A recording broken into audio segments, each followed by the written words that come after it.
ಇವತ್ತು ನಮ್ಮ ತಂದೆ ಈ ಕ್ಷಣದಲ್ಲಿ ಅಂತ್ಯಕ್ರಿಯೆ ಮುಗೀತು. ಬೆಳಿಗ್ಗೆಯಿಂದ ಮಾಧ್ಯಮದವರು ನಮ್ಮ ಜೊತೆಯಲ್ಲಿ ಪ್ರತಿ ಕ್ಷಣನೂ ಸೆರೆ ಹಿಡಿದಿದ್ದಾರೆ, ಜನರಿಗೆ ತೋರಿಸಿದ್ದಾರೆ.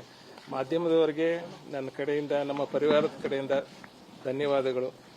ಕರ್ನಾಟಕದ ಜನತೆಗೆ ಧನ್ಯವಾದಗಳು. ನಮ್ಮ ತಂದೆಗೆ ಇಷ್ಟೊಂದು ಹಾರೈಸಿ ಪ್ರೋತ್ಸಾಹ ಕೊಟ್ಟು ಅವರಿಗೆ ಸಾಕಿದ್ದೀರಾ. ಅವರ ಕರುಣೆ, ಅವರ ವಿಶ್ವಾಸ ಉಳಿಸ್ಕೊಂಡಿದ್ದಾರೆ. ಮತ್ತೆ ಅವರೇನಾದರೂ ಮುಂದಿನ ಜೀವನದಲ್ಲಿ ಮತ್ತೆ ಆದರೆ ಕರ್ನಾಟಕದಲ್ಲೇ ಹುಟ್ಟಿ ಕಲಾವಿದರಾಗಿ ಮತ್ತೆ ಸೇವೆ ಸಲ್ಲಿಸಬೇಕು ಅನ್ನೋ ಆಸೆ ನಂದು. ಸೊ ಇಷ್ಟು ಬಿಟ್ಟು ಇನ್ನೇನು ನಾನು ಹೇಳೋಕ್ಕಿಲ್ಲ. ಧನ್ಯವಾದ ಅಷ್ಟೇ. ಗಣೇಶ್ ರಾವ್ ಕಲಾವಿದರು ನಮಗೆ ಹೆಚ್ಚಿನ ರೀತಿಯಲ್ಲಿ ಸಹಕಾರ ಕೊಟ್ಟು ಎಲ್ರಿಗೂ ನಮಗೆ ಈ ದಿನದ ಜರ್ನಿಯಲ್ಲಿ ನಮಗೆ ತುಂಬ ಜನ ಸಹಾಯ ಮಾಡಿದ್ದಾರೆ. ಎಸ್ಪೆಷಲಿ ನಮ್ಮ ತಂದೆ ಸ್ನೇಹಿತರಾದಂಥ ಗಣೇಶ್ ರಾವ್ ಅವರು, ದಿಂಗ್ರಿ ನಾಗರಾಜ್ ಅವರು, ಮತ್ತೆ ಆ ಥರ ಅವರ ಕಲಾವಿದರ ಸಂಘದ ಸದಸ್ಯರೆಲ್ಲರೂ ಸಹಾಯ ಮಾಡಿ, ಎಲ್ರಿಗೂ ಕಮ್ಯುನಿಕೇಟ್ ಮಾಡಿ, ಎಲ್ರಿಗೂ ವಿಷಯ ತಿಳಿಸಿದ್ದಾರೆ. ಎಲ್ರಿಗೂ, ನಮ್ಮ ತಂದೆಯ ಸ್ನೇಹಿತರಿಗೆ ಎಲ್ರಿಗೂ ನನ್ನ ಕಡೆಯಿಂದ ಹೃತ್ಪೂರ್ವಕ ಧನ್ಯವಾದಗಳು. ಅವರು ಹಾರೈಕೆ, ವಿಶ್ವಾಸ ಸದಾ ನಮ್ಮ ಮೇಲೆ ಇರಲಿ ಅಂತ ಕೇಳ್ಕೊತೀನಿ. ಇಲ್ಲ, ನಮ್ಮ ಈಗ 3ನೇ ದಿನದ ಕಾರ್ಯ ಬುಧವಾರ ನಡೆಯುತ್ತೆ. ಅದಾದ 8 ಗಂಟೆಗೆ ಅಲ್ಲಿಂದ ನಾವು ಅಸ್ಥಿ ವಿಸರ್ಜನೆಗೆ ಶ್ರೀರಂಗಪಟ್ಟಣಕ್ಕೆ ಹೋಗ್ತೀವಿ. ಅಲ್ಲಿಂದ 11ನೇ ದಿನದ ಕಾರ್ಯ ನಮ್ಮ ಮನೆಯಲ್ಲಿ ನಡೆಯುತ್ತೆ. ಸೊ ಅದಾದಮೇಲೆ ಮುಂದಿನ ನಮ್ಮ ಪಂಡಿತರಿಗೆ ಕೇಳಬೇಕು ಏನೇನು ಪ್ರೊಸೀಜರ್ ಇದೆ. ಅದು ಬಿಟ್ಟು ಏನಾದ್ರು ಮಾಡಬೇಕು ಅಂತಿರೋದು ಅದು ತಿಳ್ಕೋಬೇಕು. ಸದ್ಯದಲ್ಲೇ ನಾಳೆ ನಾಡಿದ್ರಲ್ಲಿ ವಿಷಯ ಗೊತ್ತಾಗುತ್ತೆ. ಎಲ್ಲ ಹಳೆ ನೆನಪುಗಳು ಇವತ್ತು ಮರೆಯೋಕ್ಕಾಗಲ್ಲ. ಫಸ್ಟು ತರಲೆ ನನ್ನ ಮಗಳು ಮಾಡಿದ್ದವರು, ಫಸ್ಟು ನಾವು ಅವ್ರ ಪರಿಚಯ ಆಗಿದೆ ಕಾಶಿನಾಥ್ ಅವ್ರ ಮೂಲಕ. ಕಾಶಿನಾಥ್ ಅವ್ರ ಸಿನಿಮಾದಲ್ಲಿ ಅವ್ರು ಮಾಡಿದ್ರು, ಆಮೇಲೆ ತರಲೆ ನನ್ನ ಮಗ ಮಾಡಿದ್ರು, ವಿಶ್ ಮಾಡಿದ್ರು, ನಿಮಗೆಲ್ಲ ಗೊತ್ತೇ ಇದೆ. ಬಹಳ ಅದ್ಭುತವಾದ ಕಲಾವಿದ, ಸರಳ ಜೀವಿ. ನಮಗೆಲ್ಲ ಅವಾಗ ನಾವೆಲ್ಲ ಹೊಸ ಡೈರೆಕ್ಟ್ರ್, ಅವಾಗೆಲ್ಲ ನಮ್ಮ ಜೊತೆ ಇದ್ಕೊಂಡು ಡೇಟ್ಸ್ ಪ್ರಾಬ್ಲಮ್ ಆಗದೆ ತುಂಬ ಸಪೋರ್ಟ್ ಮಾಡಿದರು ನಮಗೆ. ಬಹಳ ಒಂದು ಪರಿಪೂರ್ಣ ವ್ಯಕ್ತಿ ಅಂತಲೇ ಹೇಳ್ಬೇಕು ಅವರು. ತುಂಬ ಅಲ್ಲ, ನಮ್ಮ ಇಂಡಸ್ಟ್ರಿಯಲ್ಲಿ ಸುಮಾರು ಕಲಾವಿದರನ್ನ ನಾವು ಪರಿಚಯಿತರು ಎಲ್ಲರನ್ನೂ ನೋಡಿದ್ದೀವಿ. ಆದರೆ ಸರ್ ಜನಾರ್ದನ್ ಅಂತ ಒಬ್ಬ ಕಲಾವಿದರು ಮತ್ತೆ ನಮ್ಮ ಇಂಡಸ್ಟ್ರಿಯಲ್ಲಿ ಹುಟ್ಟೋದಿಲ್ಲ. ಯಾಕೆಂದರೆ ಇಡೀ ಇಂಡಸ್ಟ್ರಿಯಲ್ಲಿ ತುಂಬ ಡಿಸಿಪ್ಲಿನ್, ಅಂದರೆ ಹೈಲಿ ಡಿಸಿಪ್ಲೀನ್ಡ್ ಕಲಾವಿದ ಅಂದರೆ ನಮ್ಮ ಜನಾರ್ದನ್ ಸರ್. ಅವರು ಇಲ್ಲಿವರೆಗೂ ಅವರ ಕೆಲಸ ಆಯಿತು, ಏನಾದರೂ ಜಾಲಿಯಾಗಿ ಮಾತಾಡೋರು, ಏನು ಹೇಳ್ಕೊತಾ ಇರಲಿಲ್ಲ. ಖುಷಿ, ಸಂತೋಷ, ಬೇರೆಯವ್ರ ಬಗ್ಗೆ ಮಾತಾಡೋದಾಗಲಿ, ಇನ್ನೊಬ್ಬರ ಬಗ್ಗೆ ಇದು ಮಾಡೋದಾಗಲಿ ಯಾವುದೂ ಇಲ್ದಿರೋ ಅಂತ ಒಬ್ಬ ಎಲ್ಲರನ್ನೂ ಪ್ರೀತಿಸೋವಂಥ ಒಬ್ಬ ನಮ್ಮ ಜನಾರ್ದನ್ ಅವರು. ಅವ್ರನ್ನ ಇವತ್ತು ಕಳ್ಕೊಂಡಿದ್ವಿ. ನಾನು ಲೆಕ್ಕನೇ ಇಲ್ಲ ಸಿನಿಮಾ. ಅವ್ರು 500 ಸಿನಿಮಾ ಮಾಡಿದರೆ ಅದ್ರಲ್ಲಿ 100 ಸಿನಿಮಾ ನಾನು ಮಾಡಿದ್ದೀನಿ ಜೊತೆಲಿ. ಇವತ್ತಿಗೂ ಆ ಹುಷದ್ದು ಅವ್ರದ್ದು ಜನಾರ್ದನ್ ಒಂದು ವಾಕಿಂಗ್ ಇದೆ ಅಂತೇಳಿ ಬೈಕೊಂಡು ಬರೋದು, ಅದು ಇನ್ನೂ ಕಿವಿಲಿ ಹಂಗೆ ಇದೆ ಅಂತಂದ್ರೆ ಸರ್, ಅದು ತರಲೆ ನನ್ನ ಮಗ. ಎಂಥ ಸರ್ ಅದ್ಭುತವಾದ ಕಲಾವಿದರಲ್ಲಿ ಒಬ್ಬರಾಗ್ತಾರೆ. ಸೊ ಮುಂದಕ್ಕೂ ಕೂಡ ನಮ್ಮ ಅಕಾಡೆಮಿಯಿಂದ ಕೂಡ ನಮ್ಮ ಜನಾರ್ದನ್ನ ರೆಕಗ್ನೈಸ್ ಮಾಡಿ ಅವ್ರಿಗಂತ ಒಂದು ಕಾರ್ಯಕ್ರಮ ಮಾಡೇ ಮಾಡ್ತೀವಿ ಸರ್. ಮಾಡಬೇಕು, ಇಂಥವ್ರನ್ನ ಫಸ್ಟು ಮಾಡಬೇಕು. ಎಲ್ಲ ಕಲಾವಿದರು ಸೇರಿ ಉಪೇಂದ್ರ ಸರ್ ಕೂಡ ಭಾಳ ಸಹಾಯ ಮಾಡಿದ್ದಾರೆ ಕೂಡ. ಎಲ್ಲ ಮೊನ್ನೆ ರಾಜ್ಯೋತ್ಸವ ಪ್ರಶಸ್ತಿ ಕೂಡ ಜನಾರ್ದನ್ಗೆ ನಾನೇ ಜೂರಿಯಾಗಿದ್ದೆ. ಇಲ್ಲ, ಜನಾರ್ದನ್ ಅವ್ರು ಕೊಡಲೇಬೇಕು, ಯಾಕೆಂದರೆ ಅವ್ರ ಹಾರ್ಟ್ ಪ್ರಾಬ್ಲಮ್ ಇದೆ ಅಂತ. ಅವ್ರು ಈಗಲ್ಲ, ಒಂದು 25 ವರ್ಷದ ಮುಂಚೆನೇ ಹಾರ್ಟ್ ಪ್ರಾಬ್ಲಮ್ ಆಗಿತ್ತು, ಓಪನ್ ಹಾರ್ಟ್ ಸರ್ಜರಿ ಆಗಿತ್ತು. ಅದಾದಮೇಲೆ ಮತ್ತೆ ಒಂದೆರಡು ಸಲ ಆಗಿತ್ತು. ಅವರ ಋಣ ಈ ಭೂಮಿಗೆ ಇಷ್ಟೇ. ಅದರಿಂದ ದೇವರಲ್ಲಿ ಕೇಳ್ಕೊಂತ ಅವ್ರ ಆತ್ಮಕ್ಕೆ ಶಾಂತಿ. ಜರ್ನಿ ಯಾವತ್ತೂ ಬೆಳಗ್ಗೆ ಅವರಿಂದ ಅಂದಾಗ ಶುರುವಾಗಿದೆ ನಮ್ಮದು ಅವ್ರ ಮಾತು ಅಲ್ಲಿಂದ ಸರ್. ಹೌದೌದು, ಅದೇ ನಾನು ಟ್ವೀಟು ಅದೇ ಮಾಡಿದ್ದೆ. ನನ್ನ ಜೀವನದ ಮೊದಲ ಹೆಜ್ಜೆಯಲ್ಲಿ ಅವರು ನನ್ನ ಜೊತೆಯಲ್ಲಿ ಬಂದಿದ್ದರು. ತುಂಬ ಅಪರೂಪವಾದಂಥ ನಟ. ಇವ್ರು ಹೇಳ್ದಂಗೆ ನಾನ್ ಕಾಂಟ್ರವರ್ಷಿಯಲ್, ಯಾವುದೇ ಪ್ರಾಬ್ಲಮ್ಮು ಇಲ್ಲ, ಯಾರ ಬಗ್ಗೆ ಮಾತಾಡ್ತಿರ್ಲಿಲ್ಲ, ಯಾರ ಬಗ್ಗೆನೂ ಮಾತಾಡ್ಕೊಂಡಿರಲಿಲ್ಲ. ಅವ್ರು ಆಯಿತು, ಅವ್ರು ಇದಾಯಿತು, ಅವ್ರು ಬಂದು ಡೈರೆಕ್ಟ್ರುಗಳಿಗೆ ಒಂಥರ ಅವ್ರು ಇದ್ಬಿಟ್ರೆ ಆ ಇಡೀ ಶೂಟಿಂಗ್ ಅಟ್ಮಾಸ್ಫಿಯರ್ ಒಂದು ಅದ್ಭುತವಾಗಿರೋದು. ಮತ್ತೆ ಹುಟ್ಟಿ ಬರ್ತಾರೆ ಅವರು ನನ್ನ ಪ್ರಕಾರ ಖಂಡಿತ. ಅವರ ಮನೆಯವ್ರಿಗೆ ಎಲ್ಲರಿಗೂ ಒಂದು ಅವರ ಆತ್ಮಕ್ಕೆ ಶಾಂತಿ ಕೊಟ್ಟು ಅವ್ರ ಮನೆಯವ್ರಿಗೆ ನೋವನ್ನು ತಡ್ಕೊಳ್ಳೋಂಥ ಶಕ್ತಿ ಕೊಡಲಿ, ಒಳ್ಳೆಯದಾಗಲಿ. ಹಿರಿಯ ಕಲಾವಿದರು, ಸುಮಾರು 900 ಚಿತ್ರಗಳನ್ನು ಮಾಡಿದಂಥ ಕಲಾವಿದರು ನಮ್ಮನ್ನು ಬಿಟ್ಟು ಅಗಲಿದ್ದಾರೆ. ಅವರ ಆತ್ಮಕ್ಕೆ ಶಾಂತಿಯನ್ನು ಕೋರ್ತಾ, ದಿವಂಗತ ನರಸಿಂಹರಾಜು ಅವ್ರನ್ನ ಬಿಟ್ಟ ನಂತರ ತೆರೆ ಮೇಲೆ ಬಂದ ತಕ್ಷಣ ನಗುವಿನ ಅಲೆಯನ್ನು ಮೂಡಿಸುವಂಥ ನಟ ಯಾರು ಇದ್ದಿದ್ರೆ ಅದು ನಮ್ಮ ಬ್ಯಾಂಕ್ ಜನಾರ್ದನ್ ಅವರು. ನಮ್ಮ ಒಡನಾಟ ತುಂಬ ಹತ್ತಿರವಾಗಿತ್ತು ಅವ್ರ ಜೊತೆ. ಅವರು ಸುಮಾರು ಸರಿ ಹೇಳ್ತಾಯಿದ್ರು, ನಾನು ಬ್ಯಾಂಕ್ ನೌಕರಿ ಬಿಟ್ಟು ತುಂಬ ತೊಂದರೆ ಇದನ್ನು ಅನುಭವಿಸ್ಬಿಟ್ಟೆ ಗಣೇಶ, ನೌಕರಿ ಬಿಡಬಾರ್ದಾಗಿತ್ತು ನಾನು. ಬಿಗಿನಿಂಗ್ ಡೇಸಲ್ಲಿ ಅವ್ರಿಗೆ ಒಳ್ಳೆ ಸಂಭಾವನೆ ಸಿಗ್ತಾ ಇತ್ತು. ಈಗ ಎಲ್ಲರೂ ದೊಡ್ಡ ದೊಡ್ಡ ನಿರ್ಮಾಪಕರು, ದೊಡ್ಡ ದೊಡ್ಡ ಸ್ಟಾರ್ ನಟಗಳೆಲ್ಲ ಪ್ಯಾನ್ ಇಂಡಿಯಾ ಅಂತ ಮಾಡಿಕೊಂಡು ನಮ್ಮಂಥ ಕಲಾವಿದರಿಗೆ ತುಂಬ ತೊಂದರೆ ಆಗ್ತಾಯಿದೆ, ಜೀವನ ಮಾಡೋದು ಬಹಳ ಕಷ್ಟ ಆಗ್ತಾಯಿದೆ. ಹೇಳಬೇಕಂದ್ರೆ ಅವರ ವೈದ್ಯಕೀಯ ವೆಚ್ಚಕ್ಕೂ ಕೂಡ ಅವರು ತೊಂದರೆ ಅನುಭವಿಸುವಂಥ ದಿನಗಳನ್ನು ನಾವು ನೋಡಿದ್ದೀವಿ. ವಿಶೇಷವಾಗಿ ನಮ್ಮ ಈ ಸಂದರ್ಭದಲ್ಲಿ ಹಿರಿಯ ಕಲಾವಿದರನ್ನ ಗುರುತಿಸಿ ಪ್ರತಿ ತಿಂಗಳು ಅವರಿಗೆ ಮಾಸಾಶನ ಕೊಡ್ತಾ ಇರತಕ್ಕಂಥವ್ರು ನಮ್ಮ ದಿವಂಗತ ಲೀಲಾವತಿ ಬಾಯಿ ಅವರ ಲೀಲಾವತಿ ಅಮ್ಮ ಅವರ ಮಗ ವಿನೋದ್ ರಾಜ್ ಅವರು ಇವತ್ತು ಎಲ್ಲ ಹಿರಿಯ ಕಲಾವಿದರಿಗೂ ಪ್ರತಿ ತಿಂಗಳು ಮಾಸಾಶನ ಕೊಡ್ತಾ ಇದ್ದಾರೆ. ಅವರಿಗೆ ನಿಮ್ಮ ವಾಹಿನಿ ಮುಖಾಂತರ ಅಭಿನಂದನೆ ಸಲ್ಲಿಸ್ತೀನಿ. ಮತ್ತು ಇವತ್ತೊಬ್ಬ ಹಿರಿಯ ನಟ ತೀರ್ಕೊಂಡಾಗ ಸರ್ಕಾರದವರು ಮುಂದೆ ಬಂದು ರವೀಂದ್ರ ಕಲಾಕ್ಷೇತ್ರದ ಆವರಣವನ್ನು ಕೊಟ್ಟು ರಂಗಗೌರವವನ್ನು ಸಲ್ಲಿಸಬೇಕಾಗಿದ್ದು ಅವರ ಆದ್ಯ ಕರ್ತವ್ಯ. ಆದರೆ ಅವರನ್ನು ಈ ಒಂದು ರವೀಂದ್ರ ಕಲಾಕ್ಷೇತ್ರಕ್ಕೆ ತರಬೇಕಾದ್ರೆ ಬೆಳಿಗ್ಗೆಯಿಂದ ಹರಸಾಹಸ ಪಟ್ಬಿಟ್ಟು ನಾವು ನೋಡಿದ್ರೆ ಅಲ್ಲಿ ಪರ್ಮಿಷನ್ ತೊಗೋಬೇಕು, ಇಲ್ಲಿ ಪರ್ಮಿಷನ್ ತೊಗೋಬೇಕು ಅಂತಾರೆ. ಇವತ್ತು ಸರ್ಕಾರಿ ರಜೆ ಪರ್ಮಿಷನ್ ತೊಗೊಳಕ್ಕಾಗಲ್ಲ. ನಾನು ಮೊನ್ನೆ ಸಚಿವರಲ್ಲೂ ವಿನಂತಿ ಮಾಡಿಕೊಂಡೆ, ಸರ್ ಈ ಥರ ಪ್ರಾಬ್ಲಮ್ ಇದೆ, ಸರ್ಕಾರ ರಜಾ ಇದೆ, ಯಾರ ಹತ್ರ ಹೋಗಿ ಕೇಳಬೇಕು ಅಂದಾಗ ಅವರೇನೋ ಸ್ವಲ್ಪ ದೊಡ್ಡ ಮನಸ್ಸು ಮಾಡಿ ಅವ್ರ ಅಧಿಕಾರಿಗಳು ತಿಳಿಸಿ ಇಲ್ಲಿ ಒಂದು ವ್ಯವಸ್ಥೆ ಮಾಡಿಕೊಟ್ರು. ಕಾನೂನು ನನ್ನ ಕೇಳ್ಕೊಳ್ಳೋದು, ಯಾರೇ ಒಬ್ಬ ಕಲಾವಿದರು ಸತ್ತಾಗ ಯಾವುದೇ ಪರ್ಮಿಷನ್ ಅವಶ್ಯಕತೆ ಇಲ್ಲ, ಸತ್ತಿರೋದು ಗ್ಯಾರಂಟಿ, ಅದಕ್ಕೆ ಪರ್ಮಿಷನ್ ಯಾಕೆ ಬೇಕು? ಕಲಾವಿದರು ಸೇರಿ ರಂಗಗೌರವ ಸಲ್ಲಿಸೋದಕ್ಕೆ ಒಂದು ಅವಕಾಶ ಮಾಡಿಕೊಡಿ ಅಂತ ನಿಮ್ಮ ವಾಹಿನಿಗಳ ಮುಖಾಂತರ ಸರ್ಕಾರದ ಮೇಲೆ ಒತ್ತಡ ಹೇರ್ತೀನಿ.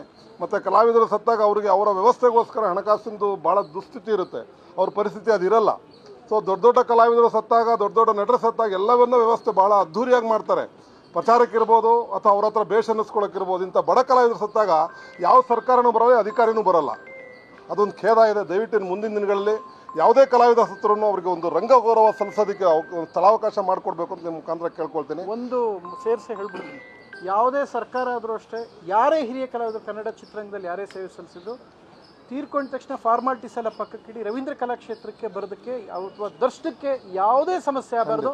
ಇದಕ್ಕೆ ಮಿಕ್ಕಿದ ಫಾರ್ಮಾಲಿಟೀಸ್ ಎಲ್ಲ ಆಮೇಲೆ ಮಾಡ್ಕೊಳ್ಳೋದು ನೋಡಿ. ಎಲ್ಲನೂ ಪೇಪರ್ ವರ್ಕ್, ಈಗ ಸತ್ತೋದನ ಬಂದು ಪೇಪರ್ ವರ್ಕ್ ಮಾಡೋಕ್ಕಾಗ್ತದೆ. ಇದೆಲ್ಲ ಬೇಸಿಕ್ ಕಾಮನ್ ಸೆನ್ಸ್ ಸರ್ಕಾರಕ್ಕೆ ಇರಬೇಕಾದದ್ದು.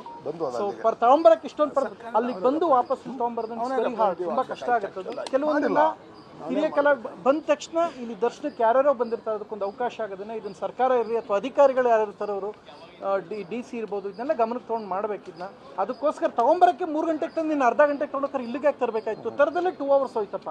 ಅಲ್ಲಿಂದ ಬರೋಕ್ಕೆ ಏನು Z+ ಕೊಡ್ತೀರಾ?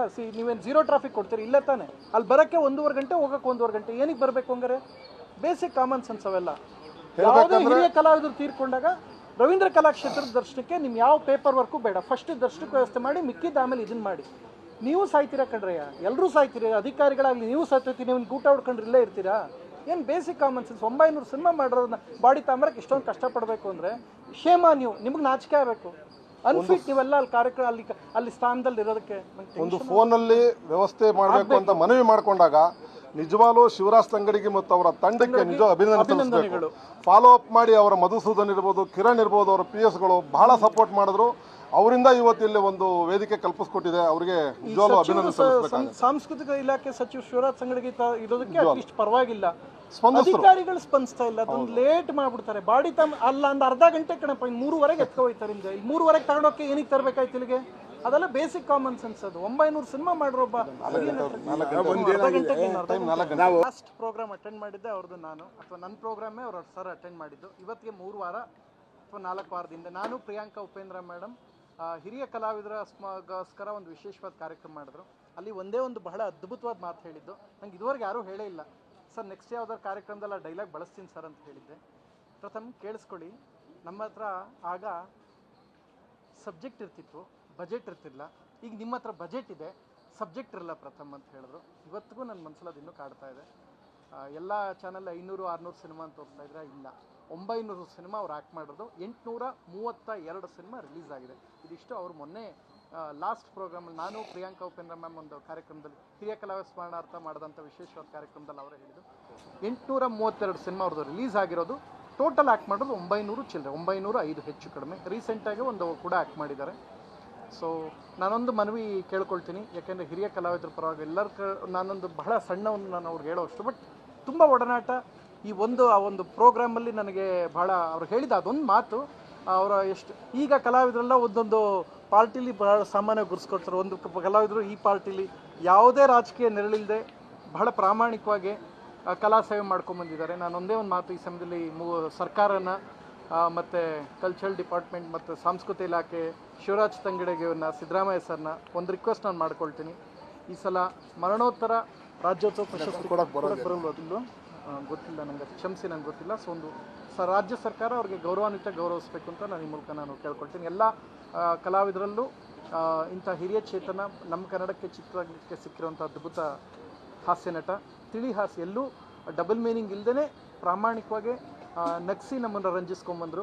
ಸೊ ಜನಾರ್ದನ್ ಸರ್ ಆತ್ಮಕ್ಕೆ ಈಶ್ವರ ಮುಕ್ತಿ ನೀಡಲಿ ಅಂತ ನಾನು ಪ್ರಾರ್ಥಿಸ್ತೀನಿ. ಎಲ್ಲರಲ್ಲೂ ಅಷ್ಟೇ ಅವರ ಅಭಿಮಾನಿಗಳಲ್ಲಿ, ಯಾಕೆಂದರೆ ಅವರೆಲ್ಲ ಅಭಿಮಾನಿಗಳಲ್ಲೂ ಅವರ ನೋವನ್ನು, ಅವ್ರ ಅಗಲಿಕೆ ನೋವನ್ನು ತಡ್ಕೊಳ್ಳೋ ಸ್ಥೈರ್ಯ, ಶಕ್ತಿ ಈಶ್ವರ ಆ ಕುಟುಂಬಕ್ಕೆ ನೀಡಲಿ ಅಂತ ನಾನು ಈ ಮೂಲಕ ನಾನು ಪ್ರಾರ್ಥಿಸ್ತೀನಿ. ಹಾರ್ಟ್ ಪ್ರಾಬ್ಲಮ್ ಇತ್ತು ಅವರಿಗೆ, ಈಗ ಸ್ವಲ್ಪ ಹುಷಾರಾಗೇ ಇದ್ರು.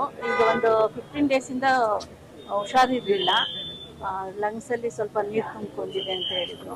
ಸೊ ಅಡ್ಮಿಟ್ ಮಾಡಿದ್ವಿ. ಸೊ ಈಗ ಒಂದು ನಿನ್ನೆ ಸಾಟರ್ಡೆ ಸ್ವಲ್ಪ ಕ್ರಿಟಿಕಲ್ ಆಯಿತು.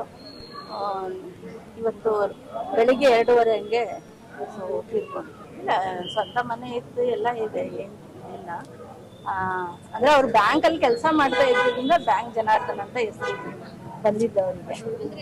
ಅದೇ ಅವಕಾಶಗಳು ಸಿಕ್ಕಾಗ ಚೆನ್ನಾಗಿತ್ತು. ಈಗ ಒಂದು 3 ವರ್ಷದಿಂದ ಅವರಿಗೆ ಹುಷಾರಿಲ್ಲದೆ ಇರೋ ಕಾರಣ ಅವಕಾಶ ಸಿಗ್ತಾ ಇರಲಿಲ್ಲ ಅಂತಾರೆ, ಇಲ್ಲ ಹೋಗಕ್ಕೆ ಆಗ್ತಾ ಇರಲಿಲ್ಲ ಅವ್ರಿಗೆ, ಅಷ್ಟೇ ಹುಷಾರಿರ್ಲಿಲ್ಲ. ಸೊ ಅದಕ್ಕೆ ನಾವು ಅವಾಯ್ಡ್ ಮಾಡ್ತಾ ಇದ್ವಿ. ದೂರ ಅಂತ ಹಾಗಿಲ್ಲ ಅವ್ರು, ಯಾಕಂದ್ರೆ ಅವ್ರು ಸಿಕ್ಕಾಗ ಅವಕಾಶ ಎಲ್ಲ ಬಳಸ್ಕೊಂಡಿದ್ದಾರೆ.